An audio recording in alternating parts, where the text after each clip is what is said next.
resumed, Mr. President. Session is resumed. As I have moved earlier, Mr. President, we are now, before us is House Bill 6215 under Committee Report 167. And this is the General Appropriations Bill. The sponsor is still on the floor introducing her committee or individual amendments or the amendments that she has proposed. Now, Senator Lacson, I asked that Senator Lacson be recognized, but perhaps it is only to explain an issue that was called, that was asked by the minority leader. So may we continue with Senator Lacson Senator first, Lacson is and then recognized. the amendments. Thank you, Mr. President. Being the proponent of that individual amendment regarding school feeding, that's actually an amendment introduced by this representation and Senator Grace Poe. Only that Senator Grace Poe introduced a 1 billion peso increase. In my case, I introduced a 2.5 billion peso increase in the budget of DepEd for school feeding, and the explanation is as follows. The target beneficiaries are actually the wasted and the severely wasted. When we say severely wasted, yun yung very thin for their height. Wala naman makita rito sa floor. And yung wasted, yun yung those who may not be as worse. Ano? So, kulang yung budget ng DepEd dito because ang nasa GAB, o yung nasa Senate version, nasa mga 5.3 billion lang. And we added, we proposed to add 2.5 billion pesos, 2,574,954,760 pesos to be exact. And this will cover 1,823,443 students. And this will cover 240 days instead of the current 120 days. Ang number of school days natin is 240. So kalahati ng school days or school year, hindi kumakain, walang school feeding, yung mga wasted and severely wasted. And that's the reason why Senator Grace Poe and myself introduced that amendment. So I just hope that Senator, I just wish that Senator Dilma is still around, but he's no longer here. But I already explained to him in the lounge that I already told him that I would explain the reason why we're adding 2.5 billion pesos to the school feeding program of DepEd. That's all, Mr. President. Mr. President. Senator Grace Poe, Mr. President. Senator Pose is recognized. Yes, Mr. President, I'd like actually to thank the good sponsor for accepting this, and I know that she's also been one with us in this advocacy. And the rationale behind it is that schools today should not only feed the mind, but also the body. It has been found that these feeding programs actually help students perform better. I won't go into the details of that. And in fact, I thank Senator Lacson for pushing for an increased budget.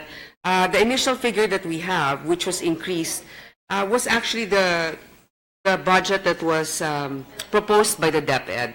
But Senator Lacson also consulted other NGOs that are familiar with this. So this class today, maraming eskwelahan na wala o kulang ang espasyo ng kantin o walang kusina. Kaya tugon din ito upang mas maraming maserbisyo ang mga bata. Kailangan din may mga centers where they prepare the meals that will actually be served for children. So the administrative cost, it's not just for the food, but to actually implement the program. Thank you, Mr. President. With that explanation, Mr. President, may we ask that the sponsor continue with her individual amendments. Senator Legarda is recognized. Thank you, Mr. President. State universities and colleges, 3,910,863. You'll recall, Mr. President, that during the state and universities or the CHED hearing, he committed to across-the-board increase of capital outlay of all SUCs for 10 million.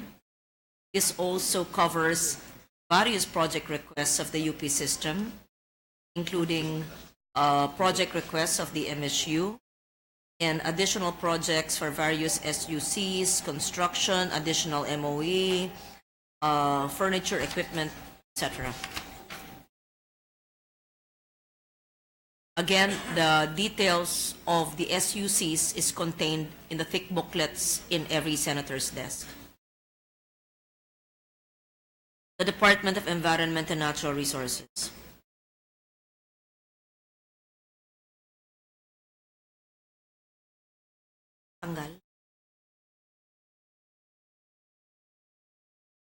There's a net change, a deduction of 1,844,210. Has realignment within the DNR OSEC, new projects, and there's been a cut on the National Greening Program.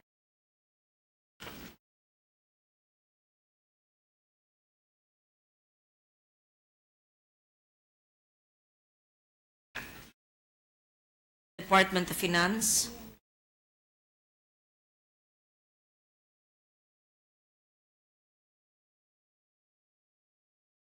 Under the Environment Management Bureau of the DNR, there is a net change of 2,500,000, a project for the establishment of pollution laboratories. The Department of Finance, the Office of the Secretary, there's a cut of 148,743,000. This cut is due to the inability of the agency to implement.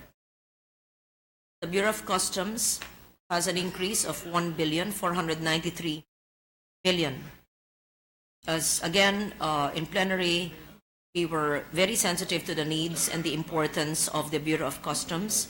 And so funding for the bulk inspection, which you recall was discussed heavily, including containerized van, this is included in the additional budget for the Bureau of Customs. The Department of Foreign Affairs, there's a net change of 763,495,000. It includes additional funding for existing consular offices and embassies and additional embassies which were requested by the Secretary of Foreign Affairs. And there was also additional funding in relation to the issuance of passport. The Foreign Service Institute, you will recall during the plenary debates, there was a need for more training, and so we increase it by 20 million. The Department of Health, there's a net increase of 2,750,255,000. This includes a transfer of the QRF from the NDF to the agency. Again, the same reason as the other agencies like DepEd and DA. This includes medical assistance to indigent patients in DOH hospitals and the enhancement of health facilities. National Nutrition Council, 269,940,000. This amount was included to implement nutrition intervention under the NNC. The DICT, there's a net decrease of 513 million. This is due to the realignment to provide for free Wi-Fi in SUCs.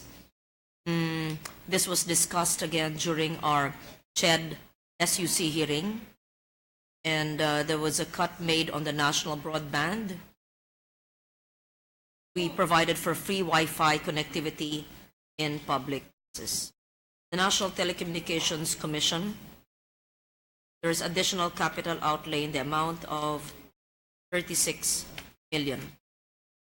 Department of Interior and Local Government, Office of the Secretary, there's a net change cut of 1,649,879,000. The transfer of Salintubig from the OSEC to the Local Government Support Fund. There's an additional fund for the PLEB, which was also discussed in plenary. There's a cut of the Masa Masid program, and there was funding allocated for the emergency 911. The Bureau of Jail Management and Penology has an increase of 226,220,000. Local Government Academy has 60 million increase to enhance LGU's capacity on planning. The PNP has a net increase of 321,846,000. We cut the double barrel project. There's additional funding for the IAS, which is very important.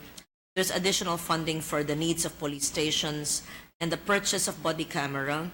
Additional capital outlay for the purchase of CCTV equipment for the center that we created this year. There's an additional fund for the Women and Children Protection Center. Philippine Public Safety College, 24 million net change. Was a capital outlay for the construction of a mess hall. The Department of Justice, there's a net change of 631,691,000. Office of the Secretary, that's a realignment from MOE capital. Mr. President, Majority Leader. maybe ask from the sponsor if in the budget of the Department of Justice, the overtime pay of the Bureau of Immigration is included. It's a special provision. In fact, I will go to there, Mr. President. I'm just starting the DOJ. All right. I will mention that, Mr. President. It's a special provision. Thank you for that reminder. In the Bureau of Corrections, there's a net change of 372 million. Again, you will recall it was discussed that there was a need to decongest our prisons. And so we acceded to the amendment of the Minority Leader to create more prisons in regional areas, thus the net change of additional prison facilities.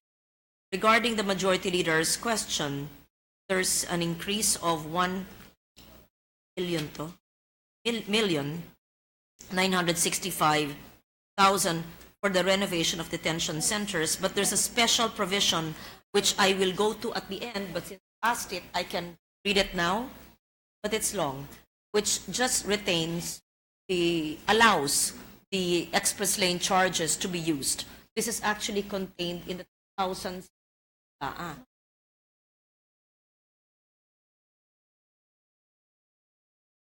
Commissioner Morente wrote the chair and and Senator Drilon, and we accepted. He wrote several senators, and we accepted their recommendation or request to, in essence, utilize the express lane charges. Again, this is the request of the Commission to address the need, the Bureau to address the need of the exodus of people because of the lack of the legislation to justify the increase in their wages. In the meantime, we're allowing them the use of the express lane charges. Therefore, that will answer for the overtime pay, Mr. President. Yes, Mr. President. In fact, just for the record, Congress was never remiss. We had that into.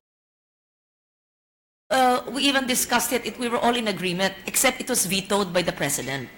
So, just on the record, Congress never was remiss in its duty, and we allowed them the utilization further overtime. But it was a line veto. So what can we do? It was a line veto that prevented the use of the charges. All right. Thank you, Mr. President. I hope if this is vetoed, wala tayong magawa.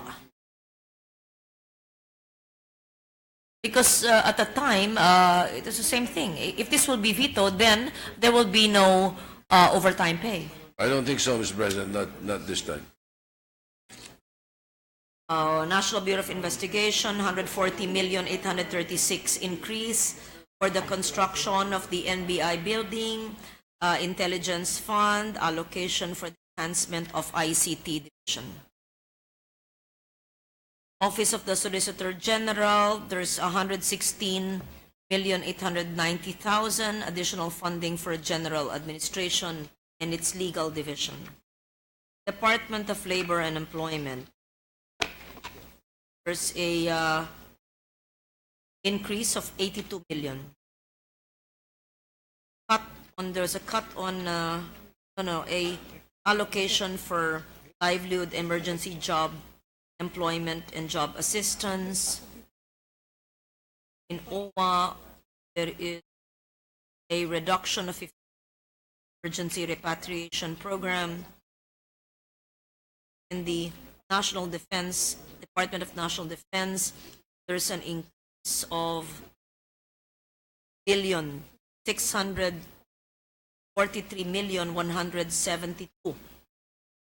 In detail, the National Defense College of the Philippines, there's an increase of 556 million on various locally funded projects and operating requirements of the National Defense College. Office of Civil Defense, 500 million increase for additional fund for disaster management. Philippine Veterans Affairs, there's a net increase of 415 million. Establishment of hospital in Mindanao, rehabilitation of Libingan ng Bayani and Kapas Shrine, National Shrine. Philippine Army, under the AFP, 88,656,000, construction of barracks. Philippine Air Force, 56,328,000, construction of barracks. Navy, 110,328,000, construction of barracks and repair of the Navy headquarters.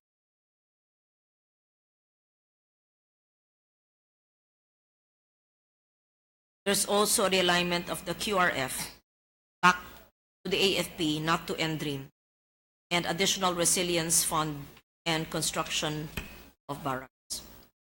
Department of Public Works and Highways. There's a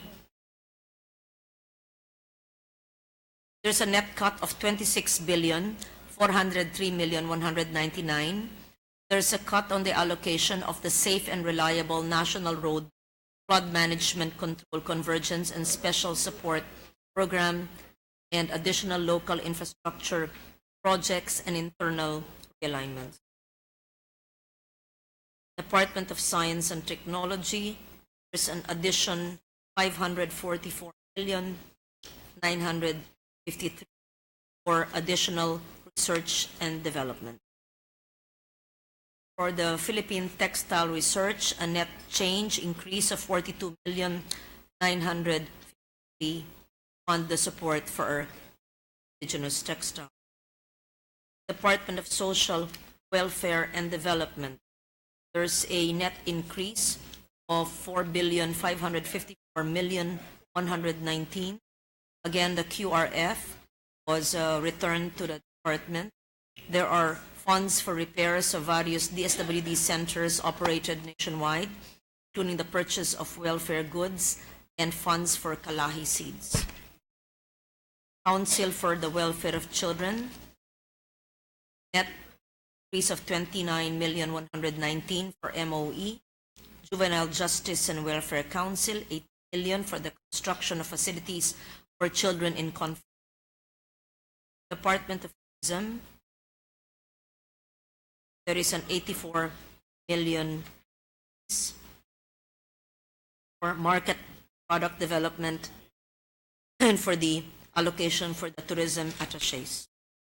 Intramuros Administration, increase of 17 for cultural properties conservation. National Parks Development, support of the NPDC cultural activities.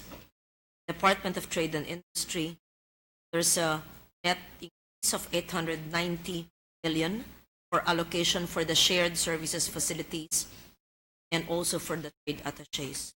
Design Center of the Philippines, 10 million for operating requirements additional. Department of Transportation, a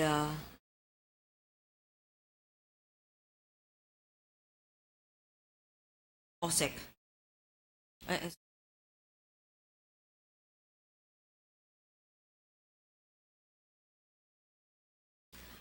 It's a decrease of 171,941,000 various locally funded projects for other existing For the Coast Guard, it's a net increase of 120 million for allocation for buoy base in the eastern seaboard to protect Benham Rice. Oh, I forgot the Office for Transport Security. There's a decrease capital outlay of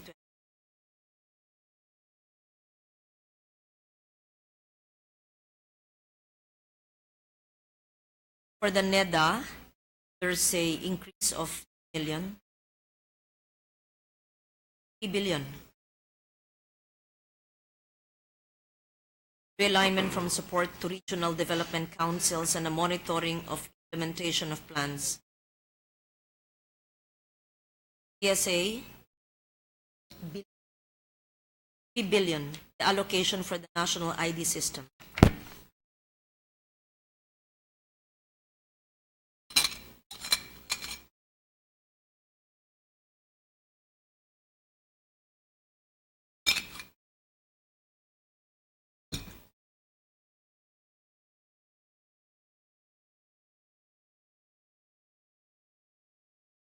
Other executive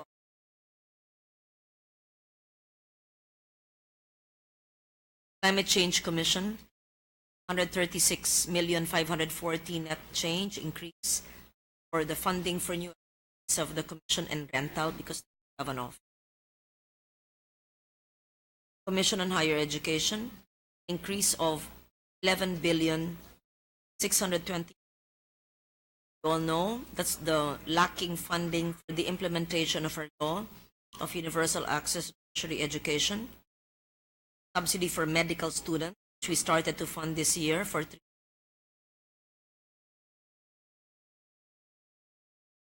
years. So we're continuing that amendment of Senator Soto. Fund for the National Service.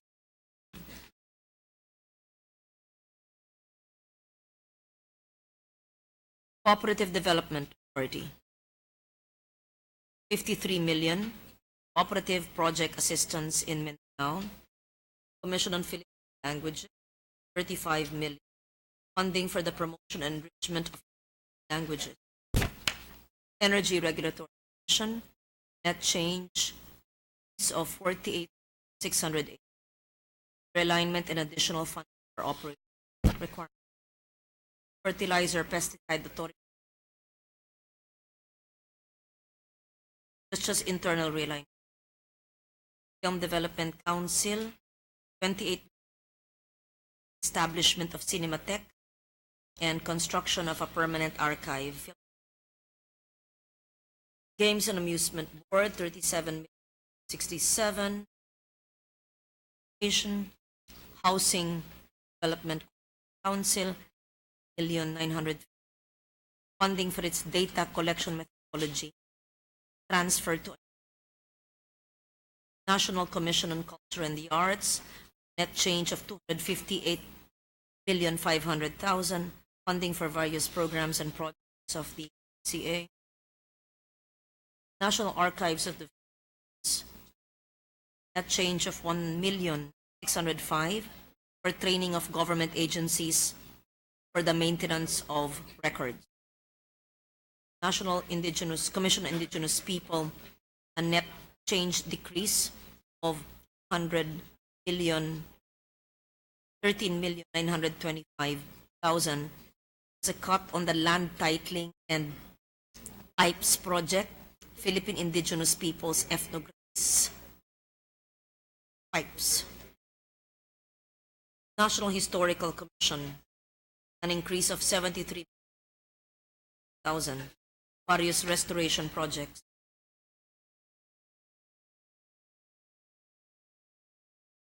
NICA, National Intelligence Coordinating Agency, 100 million net change increase for Confidential Intelligence Fund.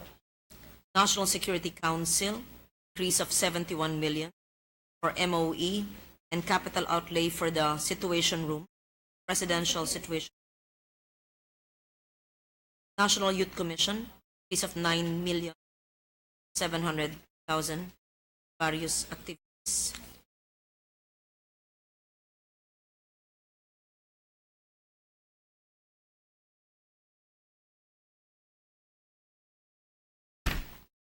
Office of the Presidential Advisor on the Peace Process, there's a net change decrease of 976,121,000. That's a realignment of the OPAP, the arm, and realignment within the OPAP. Philippine Commission on Women, there's a net change of 20 projects on finance of the Data Bank on Gender and Development. Philippine Drug Enforcement Agency, an increase of 1,230,591. Additional funds to expand PDEA operation, including construction of regional offices. Philippine Sports Commission, a net change of 10 million. Residential management staff, increase of 29,911 for operating. TESDA, a net increase of 690 for TESDA Scholarship and Student Assistance Program, the repair and rehabilitation of the TESDA building, assistance for School of Arts and Trade.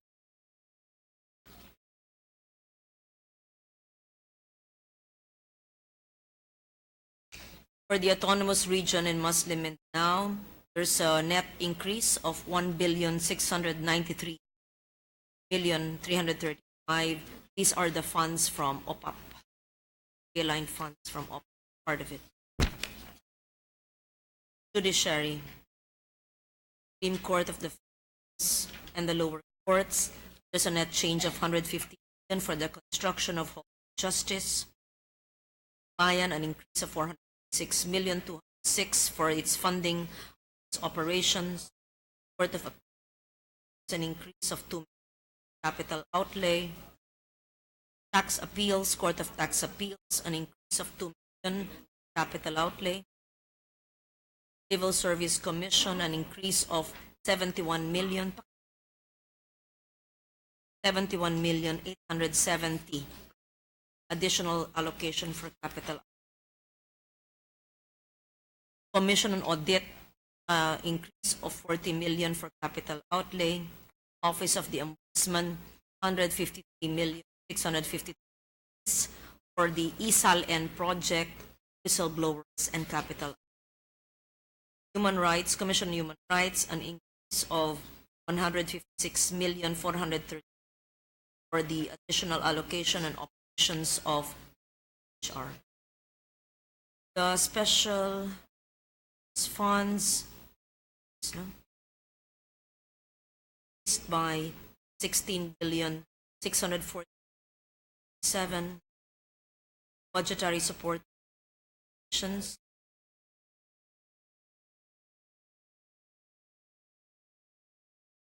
Okay, we go to the National Dairy Authority under A. There's an increase of 368 for dairy herd build up.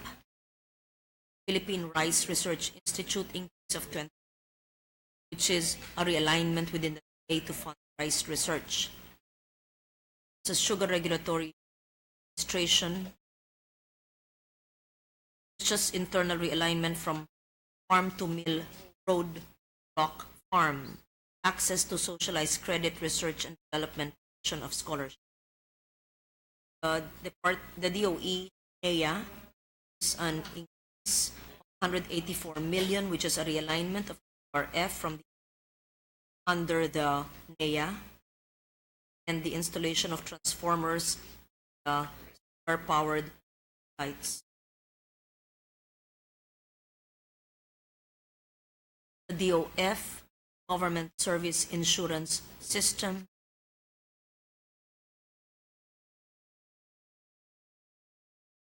$2,500 million insurance of government facilities. Lung Center, 20 million assistance to indigent patients. National Kidney Transplant Institute assistance to indigent patients. Philippine Children's Center assistance to indigent patients. Expansion of facilities. Philippine Health Insurance Corporation. It's a net 6.5. Yung ating okay. The 6.5 billion increase in the PhilHealth is what we promised the government workers last year, but which PhilHealth could not do.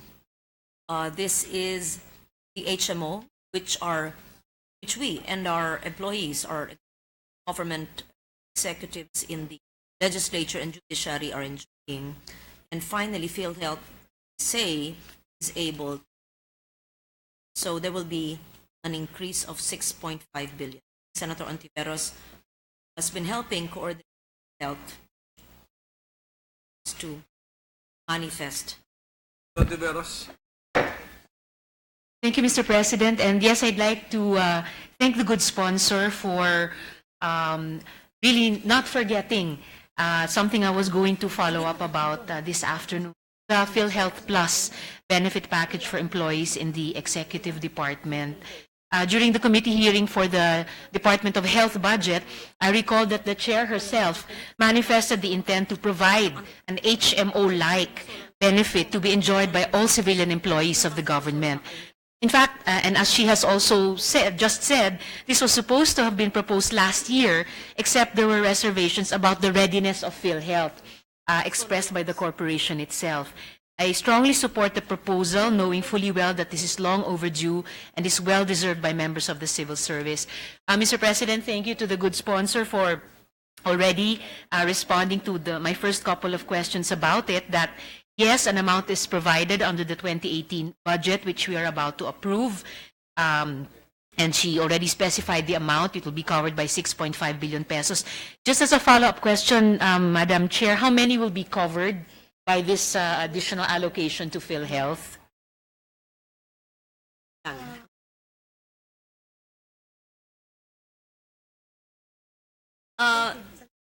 All government employees in the executive are covered. Can we have the Thank exact you, Mr. number? President. Well, they're getting the exact number of government employees. Hopefully, the present, they have PhilHealth, we know that. But checkups, blood tests, test x-rays are even included. So the teachers will benefit from this. I remember, Mr. President, the There's specific 1.3 concern, 1.3 million. Thank you, Mr. President. And I appreciate the further detail that the good chair is providing, because I remember her concern during earlier deliberations was that the health benefit package of our colleagues in the executive should equal that of our colleagues here in the legislature and as well in the judiciary. Thank you to the good sponsor for already answering my second question, that yes, PhilHealth, we presume, is ready now to implement this year, unlike, or rather next year, unlike this year, when they earlier expressed apprehensions that they could not yet. Good Chair, could coverage begin January 18 already, or will this be later than January? June. They can only implement it mid-year. In Mid-year, fact, Mr. just for the record, we wanted this as early as 2000.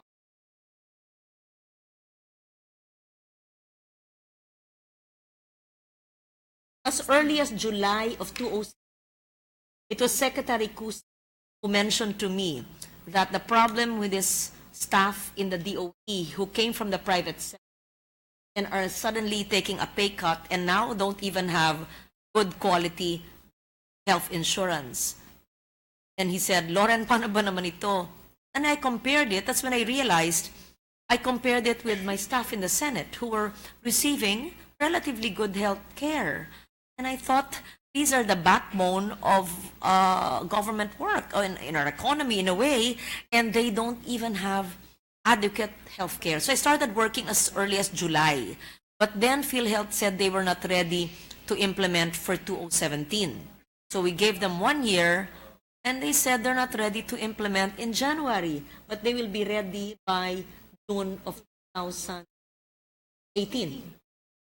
Well, at least, Mr. President, and I recall also that in addition to the good Secretary of Energy, it was our private, or rather, it was public sector employees who took up this advocacy and Yes. suggested, in fact, that there be a follow-up on the earlier proposed idea within PhilHealth of a PhilHealth Plus package, something which was the basic PhilHealth package plus some features of HMO packages, such as are enjoyed by private sector and are enjoyed now by workers in the legislature and in the judiciary. Just as a last question on this, Mr. President, in order to make this amendment sustainable even for the next budget cycles, would the good chair of the Committee on Finance consider discussing a possible earmarking with the good chair of the Committee on Ways and Means? Through an earmarking provision, this particular amendment could become feasible and sustainable. If, after all, if we're able to double the take-home pay of our uniformed personnel, then probably also a health maintenance package could be provided to our equally hardworking civil servants. So I wonder if the good chair would be open I to would be this. very happy to do that as long as the Ways and Means chair would agree, so that it would not have to be an annual budgetary intervention. There could be a clear source of revenue source for the funding of the.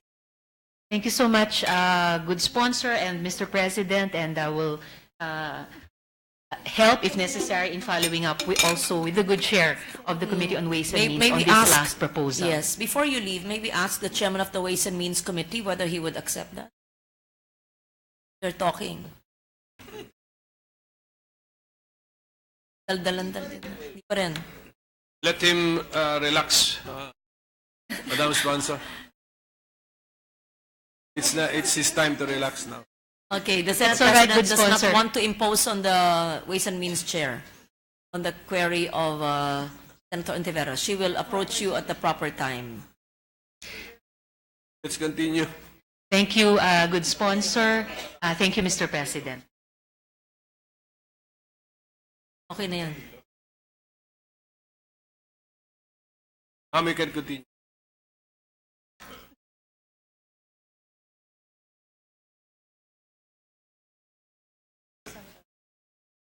Art sent million assistance to institutions.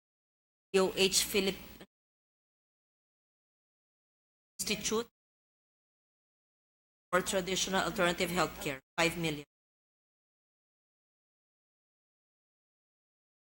Water Utilities Administration of the 5 million net increase for water supply project. Tieza DO 9 million for locally funded heritage sites and tourist destinations. The DTI APECO, a net decrease of 30 million. Reduction of allocation for infrastructure development. By Small Business Corporation, realignment within the agency, provide funding for microfinance on lending and Cultural Center of the Philippines, 5 million for the promotion of Development Academy, 30 million funding for training program and the repair of the cottages. National Irrigation Administration, net decrease of 500 billion, 709. So gave them a QRF from suggested by Senator Lacson, the Agno, Balog-Balog.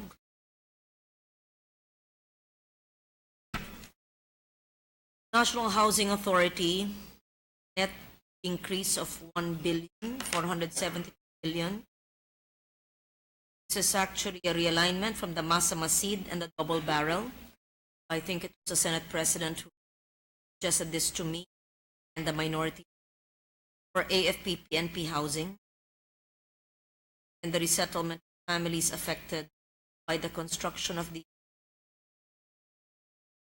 Philippine Coconut realignment from cropping project to planting. Social Housing Finance Corporation, 6,000,007 funding for housing program for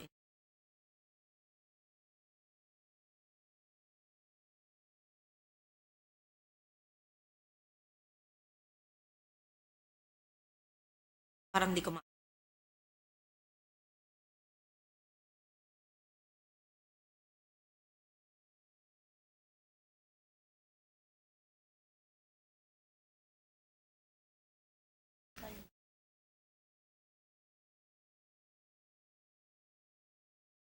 allocation to local governments, a net increase of 2,013,060 local governments of fund additional 2 billion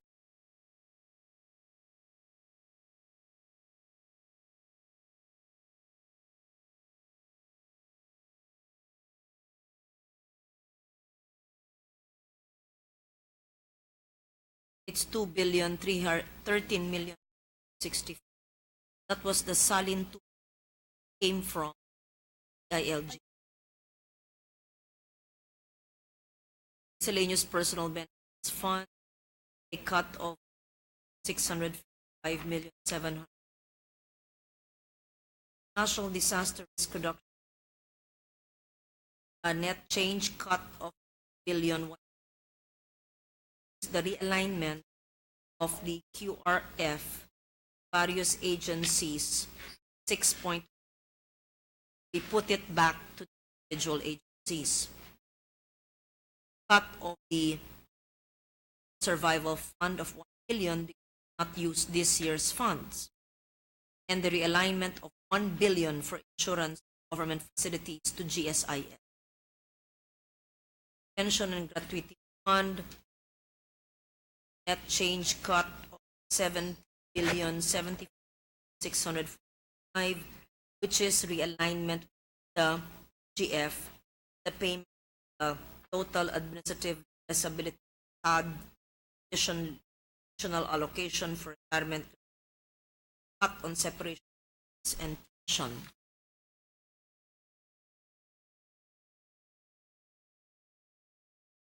And programs.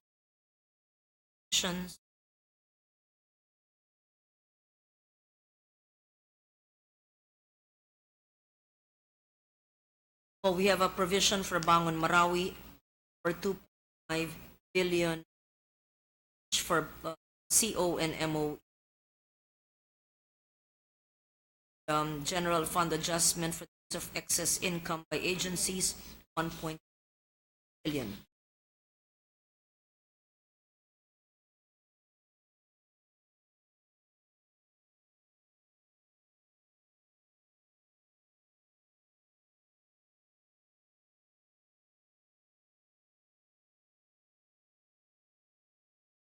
Cut on the PNOC by 400.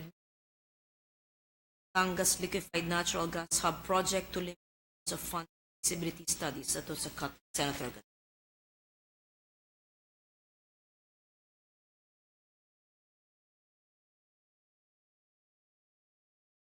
So, the total new appropriation, Senate version,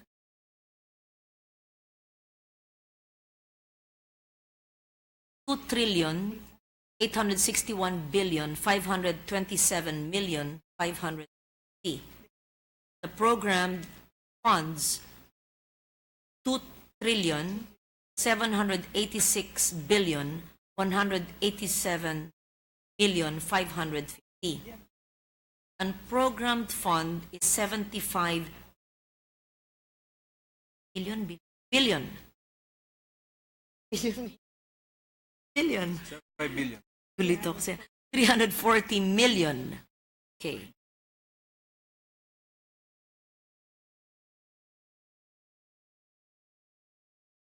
So that I've completed my report, Mr. President.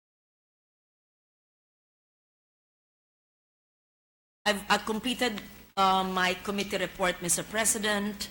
As I mentioned, All the hard copy of all the details are with each and every senator. Each senator had also submitted their individual amendments, which this representation accepted. All the lists are included. I'll finish. All senators' amendments that were accepted are contained in the folder. I have been informed by the senators that I will just manifest that it's there. If any senator wishes to see the list, or anyone would want to see the list, it is readily available and help indicate what it is. The And sponsor the is- senator also has been provided a copy of their approved amendments, which is indicated in the thick folders in each and everyone's desk.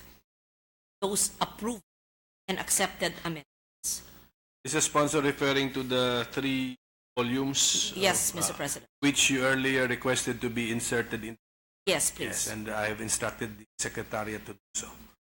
So, Majority Leader, we have come to the end of the enumeration of the amendments proposed by the sponsor. So, We now recognize Senator Pablo Lacson to introduce his individual amendments.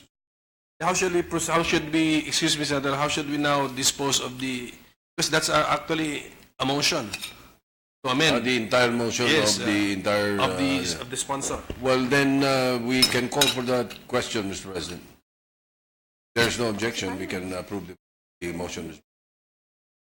Except that the minority leader, before he left, said that he is requesting that the DA budget be deferred. That's the reservation I remember. I don't think there was a deferral request.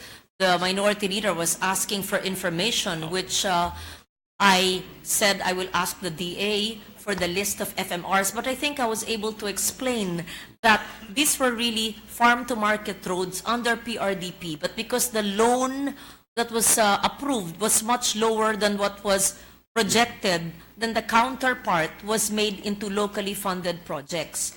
Now, the list of those FMRs, well, the FMRs are disaggregated in the regions. I do not have the list right now. I don't think I will be able to read the list into the record of every FMR in every province in all the regions. Yeah, I move for a minute suspension. Mr. Session President. suspended.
Ready to resume, Mr. President. Sessions resumed.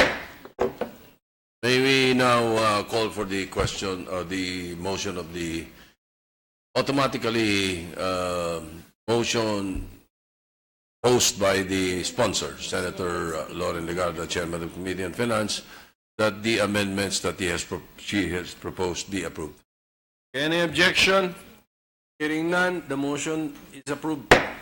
The earlier question of the majority of the Senate President about issue that might be raised on certain departments by any of the members of the Senate, particularly the minority leader or any other member, can be taken up tomorrow.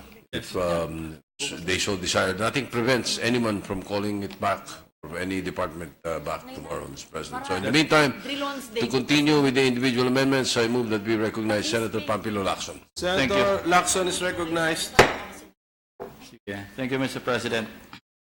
As we agreed during our caucus before we went on break more than a month ago, and even when we returned to resume our session, I will help provide the pool from agency or agencies which our colleagues and even the Finance Committee may draw the necessary appropriations to augment or fund the what I may call recipient agencies, that we think, based on our best judgment, should be given additional appropriations. And so, consistent with the discussions during the interpellations that right-of-way issues and problems should be settled first before the implementation of civil works in order to curb the vicious cycle of underspending, the following are the amendments to projects in the Department of Public Works and Highways, or DPWH, which include in their appropriations allocations for right-of-way, payments, and civil works. I'd like to cite a special provision in the 2017 GAA, Section 10. Ito. Section 10, it says that in the implementation of infrastructure projects, the DPWH shall ensure that all ROW expenses authorized under RA number 10752 are settled before commencement of projects. So, based on that premise, again, during the interpellations of the 2018 General Appropriations Bill, the DPWH was directed to disaggregate the budget for civil works and that for ROW that include the payment for ROW in their allocation. Per submission of the DPWH, which was attached as Annex C in the November 6, 2017 written amendments as required by the chair of the Finance Committee, this aggregation was only made by the DPWH on projects under Organizational Outcome 1, ensure safe and reliable national road system. And accordingly, my amendments are the following. Number one, the allocations for projects that include ROW payments and which the DPWH failed or has failed to disaggregate. 5.3 billion pesos for flood management program. Yung projects affected and which are found on page 1045 to page 1174 of Volume 1B of the fiscal year 2018 General Appropriations Bill. Next is the Convergence and Special Support Program in the amount of 903,594,000 pesos.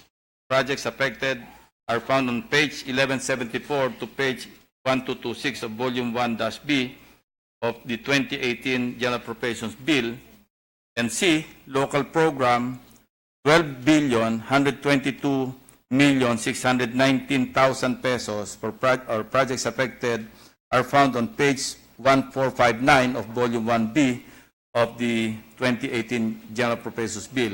Therefore, I propose to deduct from the total appropriations of the DPWH the list of projects with a total amount of 18,839,652,000, which is found on as submitted on Annex D in my written amendment.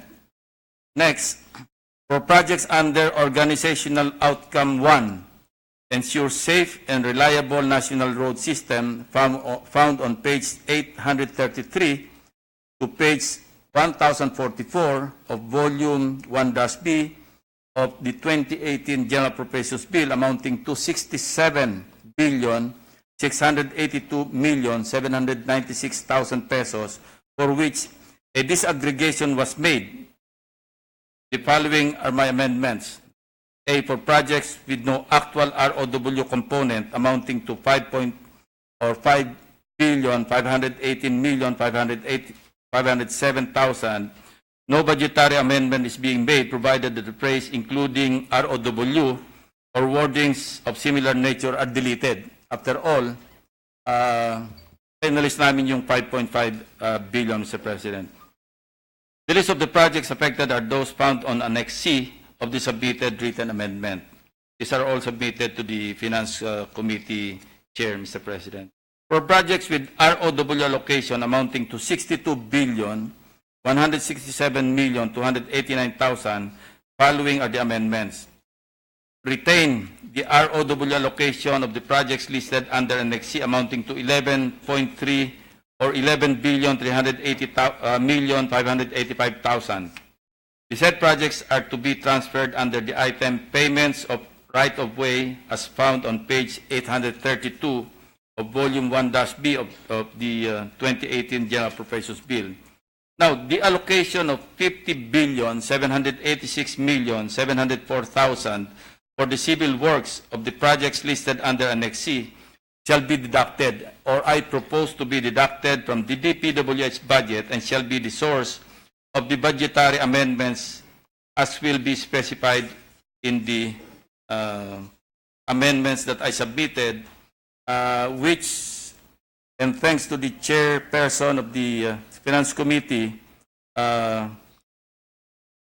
approving these following amendments. For the Senate, an augmentation of 1.5 billion pesos for the proposed relocation to Fort Bonifacio, as we had earlier approved. For DepEd, the amount of 1,050 million pesos additional chalk allowance.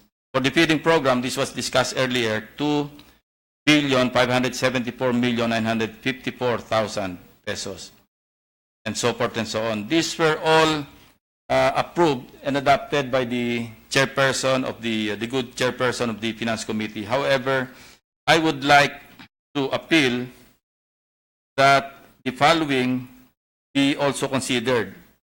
The 900 million which was deducted from the budget of the PNP, the DILG, from the double barrel operations was transferred to fund the housing projects. But since I was told that LBRMO has realigned the amount of 850 million to augment the MOOE of the Philippine National Police, because as I have manifested during the interpellations, the average or the per capita cost per personnel per month per unit is only under the 2018 proposed budget is only 1,000 pesos, and the standard as of 2017 is already 1,700 per personnel per month per unit. And if we augment the MOOE of the PNP, the per capita cost will increase to something like 1,400 per police officer. I would like to appeal also to the... May I respond to your appeal? Yes, Madam Chair. That was actually included in our report earlier as additional MOE, 850 million for the police, and the double barrel, which was transferred to the PNP AFP housing, is a different matter. In short, we had to find the funds to be able to fund your request for the double barrel to be put into the MOE. In short, it's carried. Thank you very much.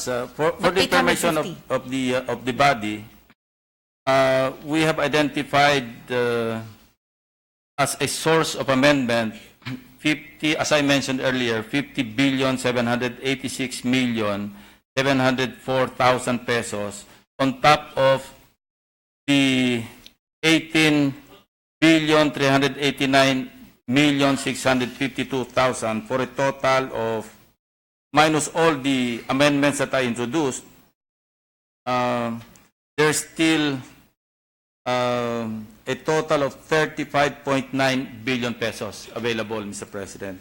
Having said that, I would also like to appeal to reconsider the purchase of 2 helicopters for the PNP in the amount of 474,595,000 pesos, Mr. President. Yes, Mr. President.